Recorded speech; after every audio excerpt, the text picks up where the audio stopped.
Selamat datang di SMK Muhammadiyah 2 Borobudur.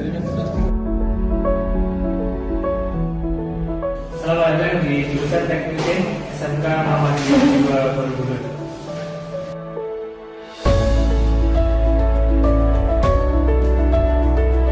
Assalamualaikum warahmatullahi wabarakatuh. Selamat datang di SMK Muhammadiyah 2 Borobudur, khususnya di jurusan Teknik Mesin. Sebelumnya perkenalkan, nama saya Ahmad Adib Setiawan, biasa dipanggil Pak Adib. Saya di sini sebagai ketua jurusan dari jurusan Teknik Mesin SMK Muhammadiyah 2 Borobudur. Agenda yang akan kita laksanakan selama 3 hari ke depan yaitu tentang kegiatan MPLS, masa pengenalan lingkungan sekolah dari tanggal 15, 16, dan 17 Juli 2020. Yang mana nanti MPLS ini akan kita jelaskan apa saja yang ada di SMK Muhammadiyah 2 Borobudur, khususnya di jurusan Teknik Mesin.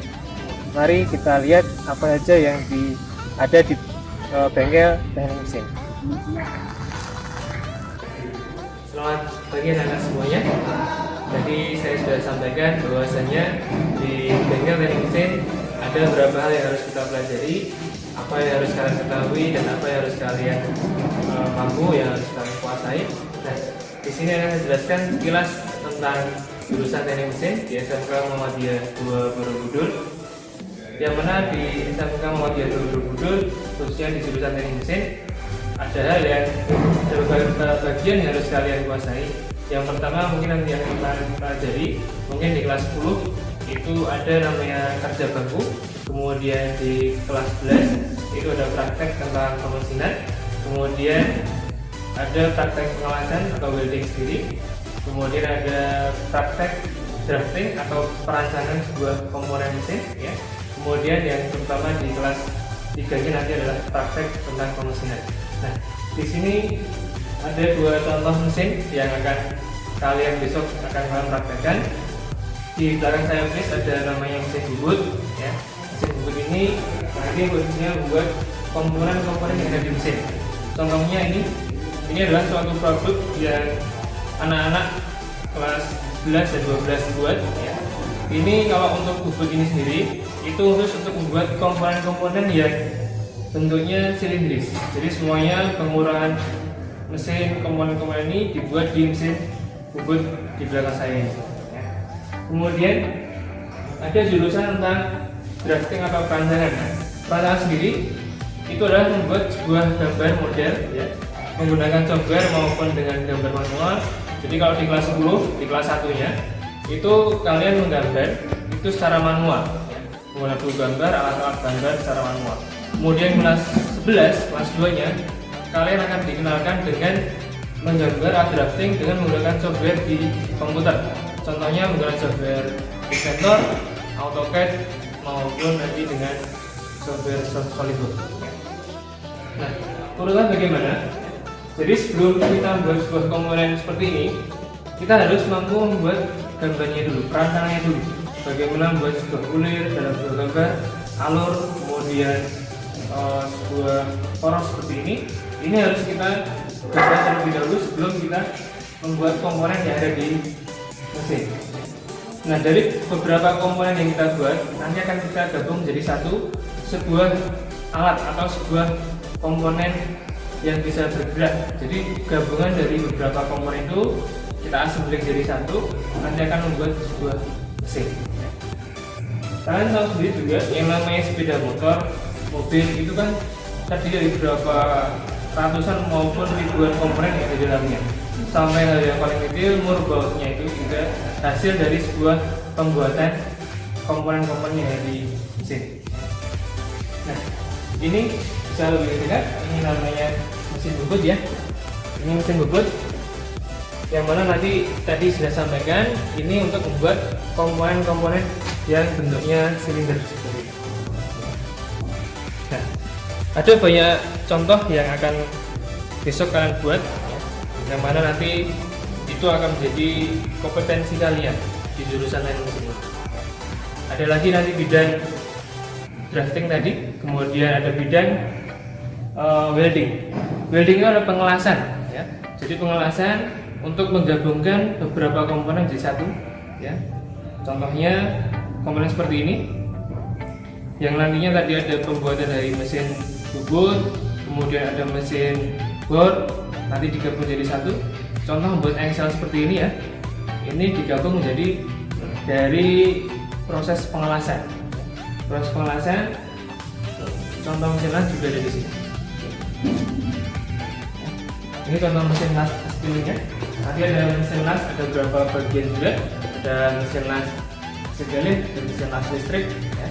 Nanti akan kalian pelajari, akan kalian praktekkan sehari-harinya di jurusan teknik mesin ini. Kemudian kita lihat ada namanya mesin press. Ya. Mesin press ini, ya, ini digunakan untuk membuat komponen-komponen yang bidangnya permukaannya bisa kalian kerjakan di sini.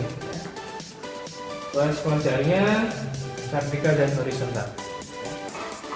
Ini sekilas tentang mesin yang ada di bengkel kita di jurusan teknik mesin. Nanti akan kita ajak kalian di bengkel kerja bangku dan di lab komputer bidang drafting. Selamat siang anak-anak. Tadi kita sudah melihat bagaimana kondisi di bengkel mesin. Tadi sudah kita ketahui apa itu mesin bubut, apa itu mesin press, kemudian ada beberapa peralatan yang lain. Nah, di sini kita akan melihatkan bengkel kerja bangku, yang mana besok di kelas 10 kalian akan bertemu dengan mapel kerja bangku. Di kerja bangku ini nanti akan mempraktekkan beberapa job yang harus kalian kerjakan. Ya. Ini di sini ada rambu, kemudian ada peralatan-peralatan kerja bangku, ada namanya kir, kemudian nanti akan kalian kenalkan beberapa alat ukur, antara lain jangka sorong, ada mikrometer, kemudian ada hegan dan yang lain. Di kerja bangku itu adalah mapel yang mungkin akan sangat penting buat kalian untuk menguasai mesin-mesin yang ada di teknik mesin. Kalau kalian di kerja bangku ini baik, hasilnya baik, nanti kamu akan pakai mesin apapun itu akan lebih mudah. Ya. Misalkan kalian bisa buat siku, kemudian ukuran yang presisi. Kalau kalian bisa mencapai ukuran yang diinginkan, ukuran yang dibutuhkan oleh gambar kerja, maka besok kalau memakai mesin apapun di perusahaan maupun industri itu akan lebih mudah. Ya. Nah, nanti akan kita lihat sekilas mana alat komputer untuk menggambar dengan software AutoCAD, Inventor maupun SolidWorks. Mari.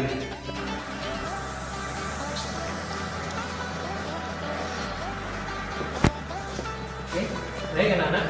Tadi kita sudah melihat bengkel mesin, kemudian sudah melihat bengkel kerja bangku. Nah, di sini saya tampilkan ini adalah lab komputer kita SMK Muhammadiyah Borobudur, yang mana nanti di sini ya. Ini adalah untuk praktek komputer kalian. Ya. Untuk masa pandemi ini kita belum bisa untuk tatap muka secara langsung. Oleh karena itu, kalau besok misalkan kita sudah boleh untuk tatap muka, jangan lupa selalu menggunakan masker. Kemudian mungkin seperti ini face shield ya, jangan lupa. Kemudian selalu cuci tangan dengan bersih, hand sanitizer maupun dengan sabun. Ya. Nah, di lab komputer ini nanti untuk kelas 10 kita akan belajar tentang mata pelajaran yang namanya simulasi dan komunikasi daring, ya, komunikasi digital. Nah, kemudian untuk kelas 11 di jurusan teknik mesin itu nanti akan ada namanya praktek perancangan atau desain untuk komponen-komponen mesin yang sudah saya sampaikan di awal tadi. Ya.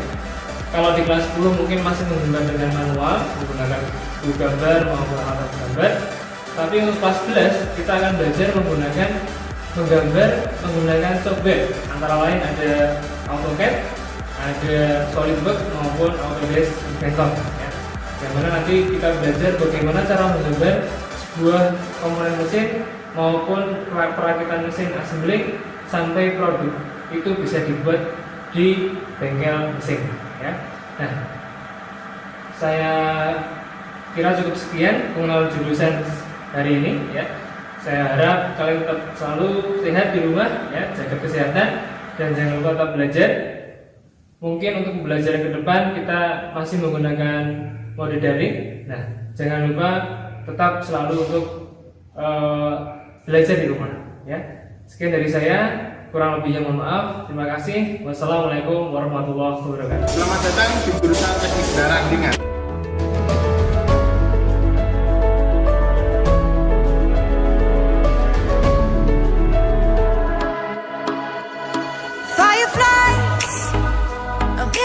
pieces, feeds the dying light, and brings me back to life.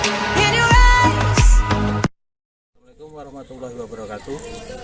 Selamat datang di SMK Muhammadiyah 2 Borobudur.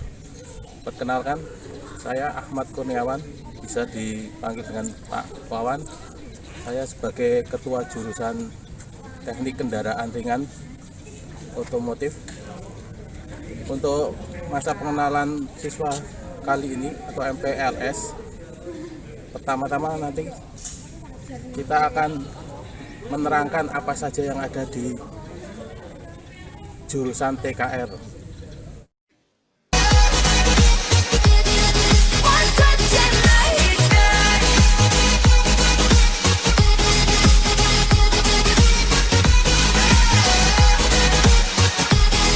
One touch and I ignite. So alive. Your touch is like a daylight, burning on my skin.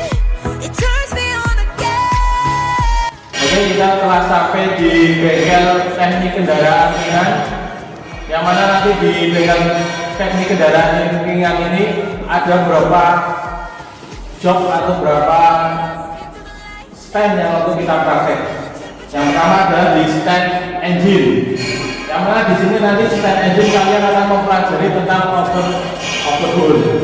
Di sini nanti yang dipelajari adalah pembongkaran, identifikasi komponen dan pemasangan. Ini adalah di stand kelistrikan. Nah, salah satu stand kelistrikan kita punya trainer sistem penerangan yang mana disesuaikan dengan keadaan di kendaraan. Nah, nanti kalian akan belajar merangkai sistem kelistrikan penerangan bodi. Di sini nanti kalau sudah baik, sudah bisa, nanti baru ke unit. Selanjutnya di sini ada stand AC. Stand AC untuk bengkel kita adalah panel chassis. Chassisnya di sini ada sistem kemudi, ada roda, suspensi dan sebagainya. Ini untuk trainer kita untuk sistem chassis. Selamat datang di jurusan Teknik Bodi Otomotif.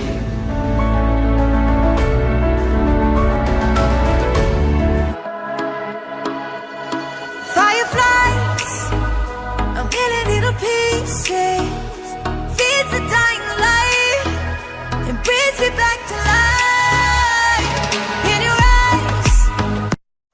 Bismillahirrahmanirrahim. Assalamualaikum warahmatullahi wabarakatuh. Baik, anak-anak semua, pertama saya akan memperkenalkan diri. Nama saya Nur Rahman. Saya di sini ditunjuk oleh Ibu Kepala Sekolah sebagai Ketua Keahlian Teknik Bodi Otomotif. Nah, pada kesempatan ini saya akan sedikit memberikan gambaran tentang jurusan Teknik Bodi Otomotif. Jadi mungkin berbeda dari yang kalian semua sudah alami di SMP dahulu. Anda semua sekarang akan masuk di dunia sekolah lanjutan yang baru di SMK, yang kalau di Teknik Bodi Otomotif itu di SMK itu di dalam bidang studi keahlian teknologi dan rekayasa. Kemudian Teknik Bodi juga masuk di dalam program studi teknik otomotif. Nah, kemudian Teknik Bodi itu sendiri merupakan suatu paket keahlian dari teknik otomotif. Nah, nanti kalian akan mempelajari teknik bodi otomotif itu di SMK ini. Sebagai satu gambaran bahwa sebenarnya peluang kerja teknik bodi otomotif itu sangat luas, apalagi di Magelang. Yang mungkin Anda tahu, di Magelang ada New Armada, ada kawasan yang lain, Trisakti, Avena, Abdul dan seterusnya, dan yang itu merupakan bidang kerja kalian nanti lulus, contoh yang real yang bisa kalian lihat di lapangan. Nah, PB Teknik Bodi Otomotif itu untuk Anda semua nanti bisa mendapat kompetensi yang dikehendaki.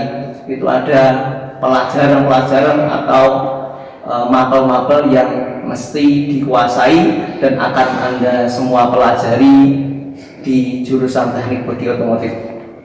Nah, Adapun beberapa pelajaran yang akan kalian semua pelajari yang pertama tentang gambar teknik ya. Jadi gambar teknik itu atau sederhananya gambar dengan satu gambar itu bisa mewakili ratusan bahkan ribuan kata. Jadi dengan standar penggambaran teknik nanti Anda pelajari untuk bisa memahami dan menginterpretasikan gambar teknik sesuai standarnya. Kemudian pelajaran yang kedua yang akan Anda pelajari adalah pekerjaan dasar teknik otomotif atau disingkat dengan PDTO. Nah, di mapel ini nanti kalian akan mempelajari tentang hand tool atau gampangnya mungkin Anda ngerti ada kunci pas, kunci ring dan seterusnya. Itu namanya hand tool. Kemudian ada juga namanya power tool, alat yang digunakan dengan menggunakan tenaga, baik bisa itu tenaga listrik atau tenaga angin atau pneumatik atau tenaga fluida lain atau juga yang disebut dengan hidrolik. Kemudian juga yang belajar adalah tentang alat ukur. Alat ukur ada ukur mekanik, alat elektronik dan seterusnya.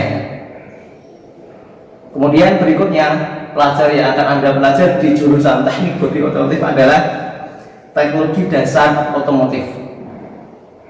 Jadi kembali bahwa TBO adalah merupakan bagian dari teknik otomotif.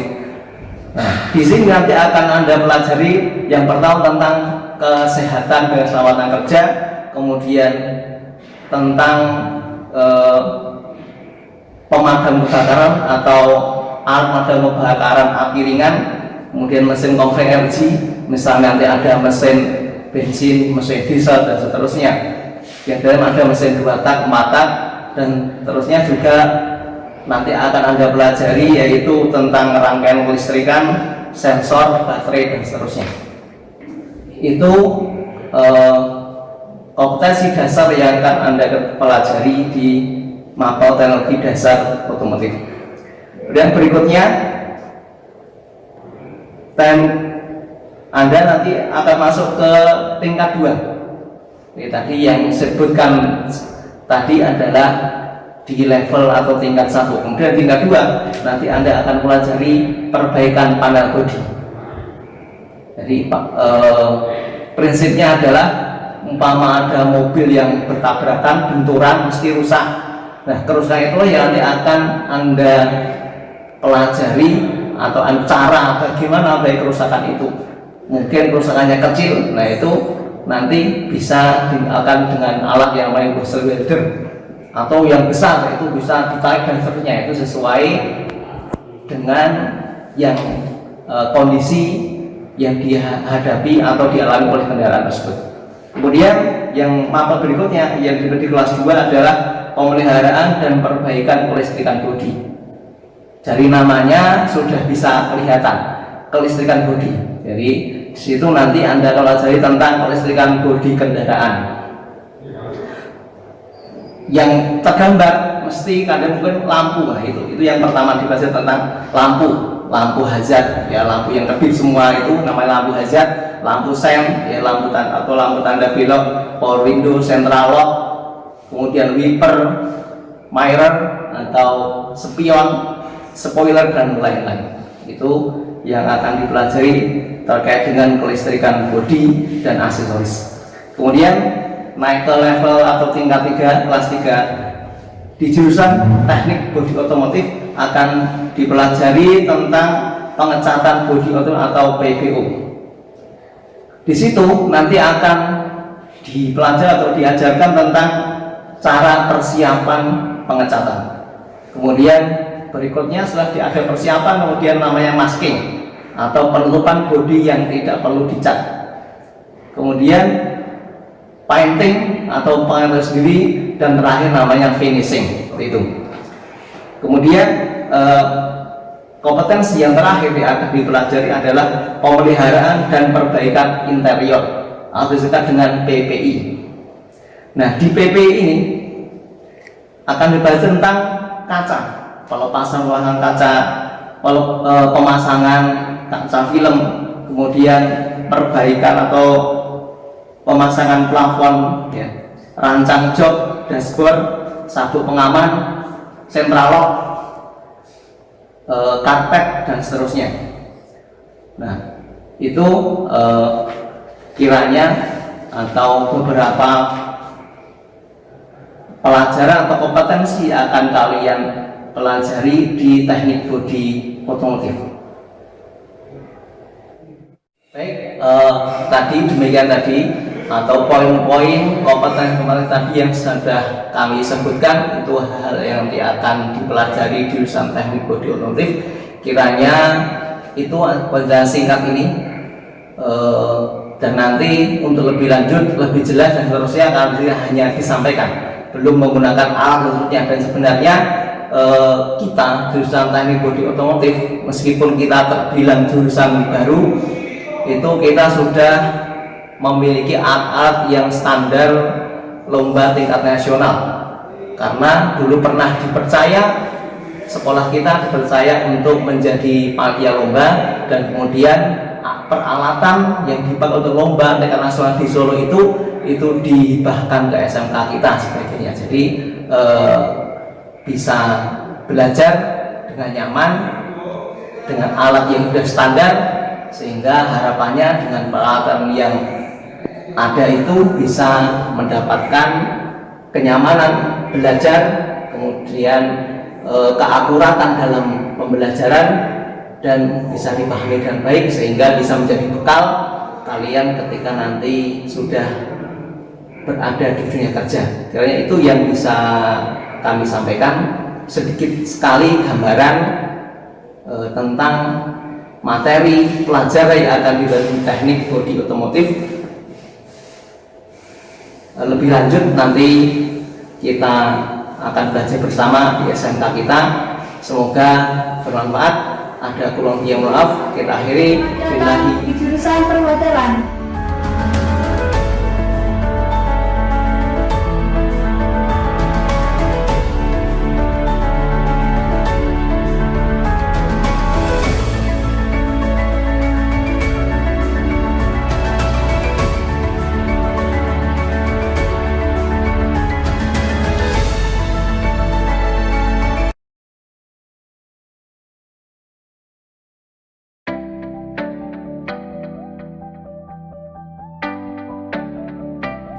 Assalamualaikum warahmatullahi wabarakatuh. Salam sukses. Perkenalkan, nama saya Ibu Nurul Nawang Puspita, selaku Kaprodi jurusan perhotelan di SMK Muhammadiyah 2 Borobudur. Kalian bisa panggil saya Ibu Nawang. Saya di sini akan menjelaskan sedikit tentang perhotelan dan ruang lingkup perhotelan. Sebelumnya saya mengucapkan selamat datang dan selamat bergabung kepada siswa-siswi baru SMK Muhammadiyah 2 Borobudur. Baik, saya akan menjelaskan terlebih dahulu pengertian hotel secara umum. Jadi, hotel secara umum adalah bagian badan usaha akomodasi atau perusahaan yang menyediakan pelayanan bagi masyarakat umum dengan fasilitas jasa penginapan, penyediaan makanan dan minuman, serta pencucian pakaian, kemudian serta meeting room dan jasa lainnya yang dikelola secara komersial. Tadi sudah saya jelaskan mengenai hotel secara umum. Kemudian saya akan menjelaskan sabta pesona yang harus kita pegang saat kita bekerja sebagai hotelier. Sabta pesona merupakan kondisi yang harus diwujudkan oleh pekerja hotel. Sabta pesona terdiri dari 7 unsur, yaitu aman, tertib, bersih, sejuk, indah, ramah tamah, dan kenangan. Karena kita adalah pelayan, konsumen atau tamu yang harus selalu ramah, santun, bersih, dan rapi. Selain kita harus memegang teguh prinsip Sabta Pesona, kita juga harus menjaga penampilan, yaitu grooming standar kita. Antara lain kita harus menjaga rambut kita, jilbab kita, kemudian pakaian kita harus wangi, harus rapi, kemudian tangan kita harus selalu cuci tangan, kemudian kuku kita tidak boleh panjang, kemudian sepatu harus selalu dilap, disemir. Kemudian di dalam suatu hotel ada 8 departemen yang harus dipelajari, antara lain housekeeping, front office, accounting, kemudian food and beverage department, kemudian security, gardener, HRD, kemudian engineering. Saya akan menjelaskan pengertian dari 8 departemen yang ada di dalam hotel tersebut. Dimana housekeeping department adalah suatu bagian yang ada di hotel yang bertugas untuk membersihkan seluruh area hotel, terutama di dalam kamar, di public area. Kemudian front office atau FO atau kantor depan yang bertugas untuk menerima tamu check-in ataupun check-out. Check-in adalah tamu masuk atau datang, check-out adalah tamu pulang atau keluar. Selain menerima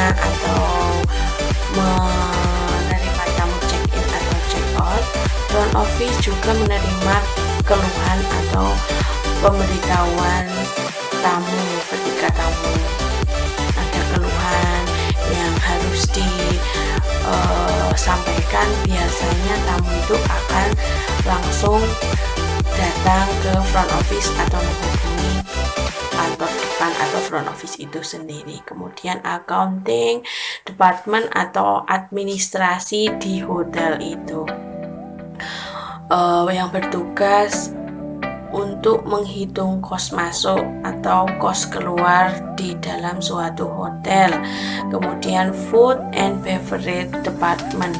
Food and beverage department itu terbagi menjadi 2, yaitu food and beverage service sama food and beverage department terbagi menjadi 2, yaitu food and beverage service dan food and beverage product, di mana food and beverage service itu adalah yang bertugas untuk menghidangkan makanan ke tamu berada di restoran. Kemudian food and beverage product yaitu bertugas untuk memasak atau membuat suatu makanan dan minuman. Kemudian security yaitu suatu bagian yang ada di hotel yang bertugas untuk mengamankan daerah hotel tersebut. Kemudian ada gardener yang bertugas untuk merawat tanaman, kemudian membersihkan semua taman. Ada juga HRD Human Resource Department yang bertugas untuk merekrut karyawan dan mengevaluasi serta pengembangan karyawan yang ada di dalam hotel. Kemudian ada juga engineering yang bertugas untuk pemeliharaan dan perbaikan seluruh instalasi alat mesin, bangunan, dan fasilitas hotel lain. Nah, apa sajakah yang akan kita pelajari nantinya saat kita mulai masuk sekolah atau saat mulai KBM, proses belajar mengajar? Itu 1, front office, housekeeping, laundry, food and beverage yang sudah saya jelaskan sebelumnya tentang pengertian tersebut. Kemudian ada bahasa asing perhotelan. Untuk menunjang bahasa pada dunia perhotelan, kami SMK Muhammadiyah 2 Borobudur menambahkan bahasa Jepang untuk bahasa asing selain bahasa Inggris, sehingga nantinya siswa-siswi perhotelan akan lebih siap lagi untuk masuk pada dunia kerja. Kemudian ada sanitasi, higien, keselamatan kerja, yaitu kita nantinya akan belajar mengenai kebersihan lingkungan dan kebersihan diri kita. Kemudian komunikasi perhotelan, yaitu kita nantinya akan belajar bagaimana kita bisa berbicara dengan baik, sopan kepada para pelanggan kita atau tamu kita. Dan nantinya kita bisa berbicara dengan sopan dan santun. Kemudian masih banyak lagi nanti yang akan kita pelajari. Kemudian kita akan membahas setelah lulus nanti, kalau kita berada di jurusan perhotelan, kita akan kerja di mana selain di hotel. Tidak hanya di hotel saja kita bisa bekerja, tapi kita juga bisa bekerja di restoran, di kapal pesiar, kita pun bisa jadi PNS, Biro Perjalanan Pariwisata, Dinas Pariwisata, dan kita juga bisa buka usaha dengan adanya les masak atau pelajaran masak yang ada di SMK Muhammadiyah 2 Borobudur. Jadi kalian tidak usah khawatir, karena pada era sekarang itu pariwisata di Indonesia ini semakin bagus, semakin banyak, dan hotel-hotel yang ada di Borobudur khususnya itu sudah sangat banyak sekali, dan kita SMK Muhammadiyah 2 Borobudur juga sudah bekerja sama dengan banyak sekali hotel yang ada di Borobudur itu sendiri, dan di luar kota kami juga sudah bekerja sama untuk kalian magang atau training, serta untuk kalian nanti bekerja. Serta kami jurusan perhotelan di SMK Muhammadiyah 2 Borobudur juga sudah mempunyai ruang praktek tersendiri untuk kalian praktek, yaitu room, restoran, sama laundry, dan fasilitas penunjang lainnya yang sudah lengkap. Mungkin dari saya cukup, sedikit dari saya yang bisa saya sampaikan kepada anak-anakku. Jika ada pertanyaan yang ingin ditanyakan, silahkan hubungi saya. Insya Allah saya akan menjawab. Sekali lagi, selamat belajar, selamat datang, selamat bergabung di SMK Muhammadiyah 2 Borobudur. Salam sukses. Wassalamualaikum warahmatullahi wabarakatuh.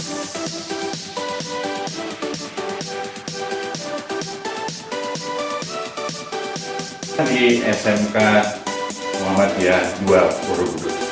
Di video sebelumnya telah dijelaskan tentang bagaimana proses pembelajaran jurusan perhotelan di tempat kami. Sekarang saya akan memberitahukan kepada Anda, inilah media yang kami punya untuk praktek bagi siswa kami. Front office, berikut areanya. Dan kita lanjutkan ke housekeeping, di mana kita membentuk sebuah tim dengan persiapan, siap akan skill, dan juga pengetahuan.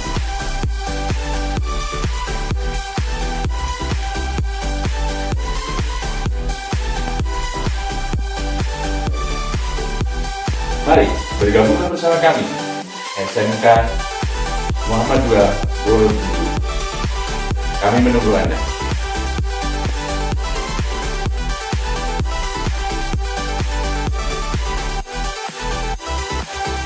Menjadi tenaga ahli, siap pakai, berbagai macam pelatihan, front office, housekeeping, laundry, dan juga F&B. Kami tanamkan kepada siswa-siswa kami untuk menjadi tenaga ahli. Bergabunglah bersama kami, SMK Muhammadiyah 2 Borobudur. Kami